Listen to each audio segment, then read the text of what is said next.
Welcome to the Dale Lolley Show here on the DK Pittsburgh Sports Podcast Network. I am your host, Dale Lolley, and, well, the Steelers' 53-man roster is set, but not without a couple of trades, which I thought was going to happen, or a couple of roster moves that I thought were going to happen. Steelers going out early on Tuesday morning and making a trade to acquire linebacker Malik Reed from the Denver Broncos. He's a 26-year-old edge rusher.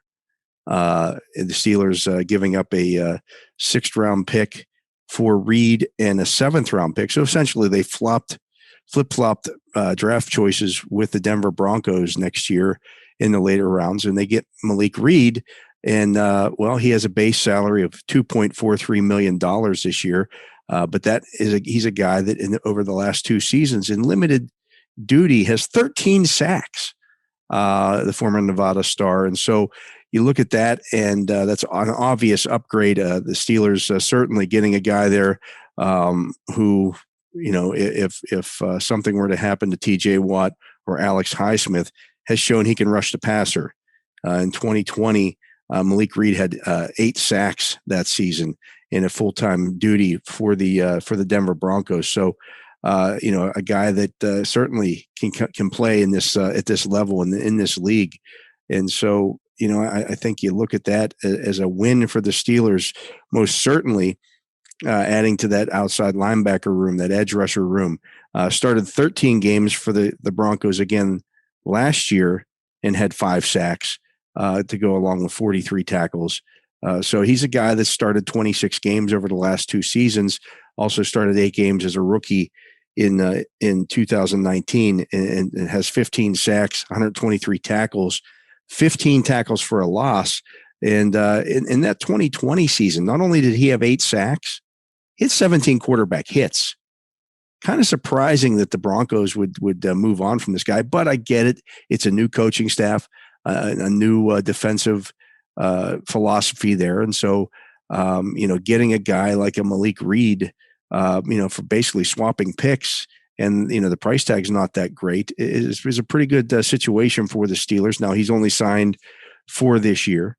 So we'll see what happens with that down the road. But not a bad deal there for the Steelers on that one. The Jesse Davis deal, the Steelers get him his base salary this year, just $1.25 million. He has a $200,000 roster bonus. And I'm not sure exactly if the Broncos or if the Vikings are going to pay that one, or if the Steelers will have to do it. But certainly they're going to get him at less than $1.5 million. And this is a guy. Now he'll turn 31 here in just a few days actually. But you're talking about a guy with 63 career starts. He's played right tackle. He's played right guard. He's played left guard. And so, you know, the Steelers getting a guy here who's played a lot of football in the league. In 2021, he played over 1,000 snaps for the Miami Dolphins.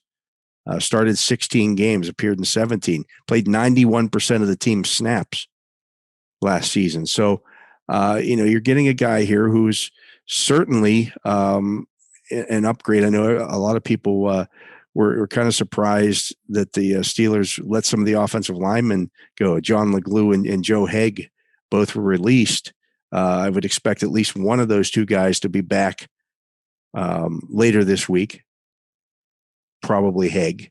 And so, but you've now, you know, acquired some pretty good depth on that offensive line as well, and a guy who's not just depth, but who has started games in the league. So, you know, if something happens here, let's say, you know, we still see, I don't know, Kevin Dotson or Dan Moore continue to, you know, they struggle on that left side.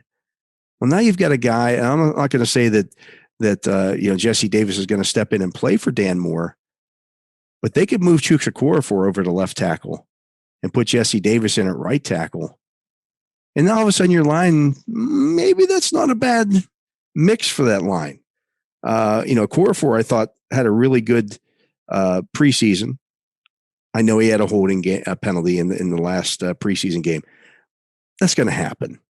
But he was pretty solid. And the Steelers view him as a guy who's capable of playing left tackle in this league. Remember, when they started training camp last year, the idea was for Okorafor to be the left tackle.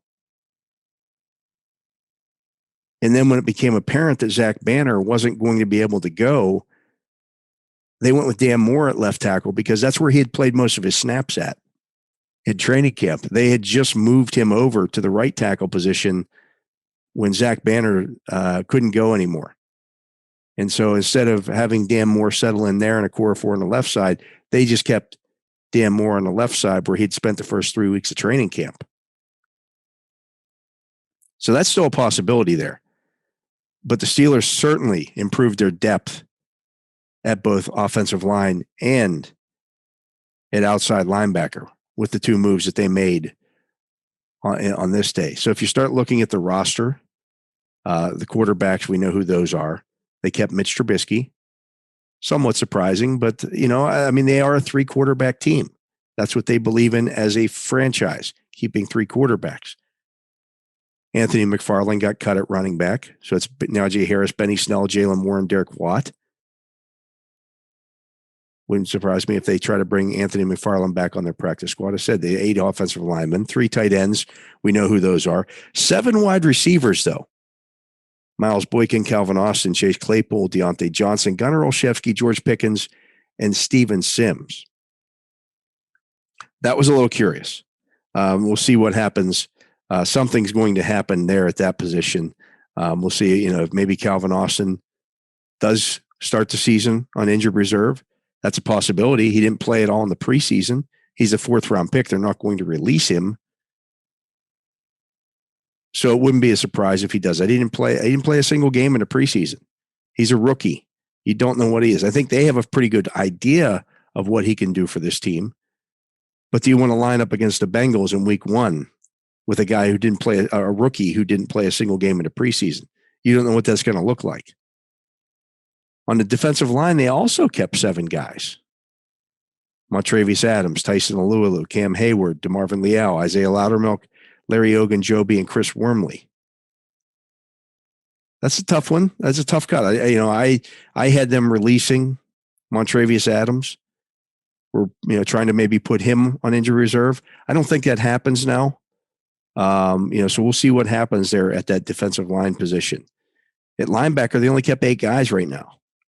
I would expect that maybe you see Marcus Allen come back into the equation there because it's Devin Bush, Alex Highsmith, Miles Jack, Malik Reed, Mark Robinson, Robert Spillane, Derek Tuska, and TJ Watt.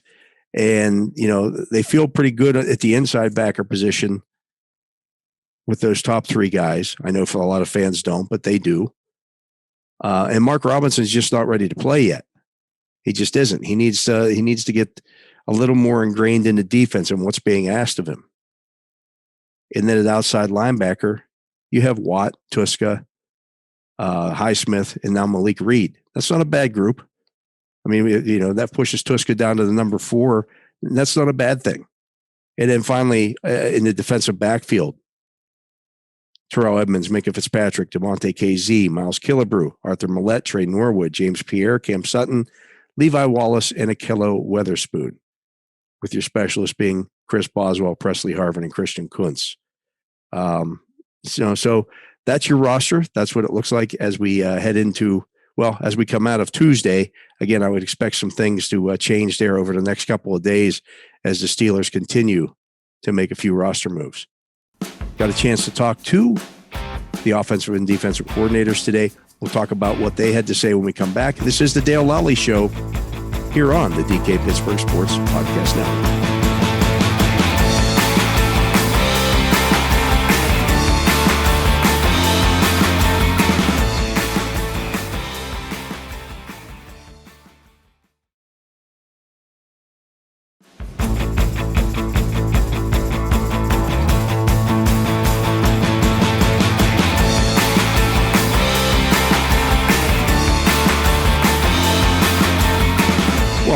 I am Dale Lolley. This is the Dale Lolley Show here on the DK Pittsburgh Sports Podcast Network. And, as we mentioned, got the chance to talk to Terrell Austin, the Steelers defensive coordinator, and Matt Canada today. their offensive coordinator. And not surprisingly, Mike Tomlin spoke as well, as did Mitch Trubisky. Nobody's talking about who the Steelers' starting quarterback is going to be. Nobody's giving that information up. All three guys were asked, Trubisky, Tomlin, and Canada. Nobody's going to give up that information, but I think we know who it's going to be at this point. That's become pretty clear. But I did want to talk about some things that Terrell Austin had to say. And this was involving DeMonte KZ. And KZ's on the 53-man roster right now. He'll be placed on injured reserve, but he'll have a chance to return a little bit, into this season. I would expect, it's a fractured forearm. You're looking at probably a 6-week injury there. Well, he did it 2 weeks before the season starts. So that brings him back sometime at the end of September and early October. And that's a big deal for the Steelers because they had a plan to use him. And, Terrell Austin was asked about that today. And he said, has DeMonte KZ's injury, does that affect you guys, what you may have wanted to do schematically? He said, no, we're going to do what we have to do. We know it's a next man up principle here. And so we'll find somebody else to fill that job. However we do it, it might be with another safety. It might be with another body. It might be a corner. I don't know how we'll do it, but we'll fill that role and we'll fill that stuff we need to do to get done with someone else. And he was asked about a couple of different guys there. And most importantly, he said, the reason why you guys were doing that, was that because you wanted to get Minkah Fitzpatrick the ability to ball hunt a little more. He said, I think it wasn't a desire to get Minkah to ball hunt. It was a desire to get a really good football player on the field. I think KZ is a good football player, and that's really what it was, to try to get our best players and put them in a position to make some good plays. Obviously, the added bonus of that was it freed Minkah up a little bit more. But like you said, I said, we'll figure out what we have to do and where we need to get to do some of that role. But right now, that's still under discussion. And he said, and he was asked, do you need to get Minkah freed up a little bit more? And he said, well, he looks good when he's freed up. And that's the main part of this. When the Steelers rolled out there with that 3 safety defense with KZ at free safety next to Terrell Edmunds, and then you get Minkah Fitzpatrick up at the line of scrimmage. That was something they worked on quite a bit in training camp. But one of the other options that they had there to do that in that defense, which allows them then instead to get both of their big physical outside corners on the field, is put Cam Sutton at free safety. And he's capable of doing that. And then you can have Akello Witherspoon and Levi Wallace on the outside with Minkah Fitzpatrick playing in the slot. I think that's the way the Steelers will go with this, at least initially, to see what that looks like. I knew they could put Trey Norwood back there. They could do some other things to put somebody else back at free safety. But I kind of like Cam Sutton back there until KZ is back. And that defense is going to be a big part of what the Steelers do here. They like having Minkah Fitzpatrick in the slot there. He gives them good blitzing ability. He's a strong tackler. Get him up in the box. It helps your run defense a little bit. And it gives him the ability to maybe ball hunt a little bit more, which is what they want to do with him. We'll continue to see how this whole thing plays out here over the next few weeks. Of course, the Steelers don't play another game here until September 11th, so they get some time to adjust and do some things with that. But that's going to do it for the Dale Lolley Show today here on the DK Pittsburgh Sports Podcast Network. I'll be back again to talk with you tomorrow. We'll see what kind of roster moves the Steelers make between now and then. But you can listen to all of our shows here on the DK Pittsburgh Sports Podcast Network. It's the shows on the Pirates, the Steelers, the Penguins, Pitt, Penn State. Of course, both teams open up their play this week in college football. Kind of a big deal. You can listen to all those shows here on the podcast network. And, of course, you can read everything we have to say about what's going on with those teams as well on DKPittsburghSports.com. I'll talk to you tomorrow.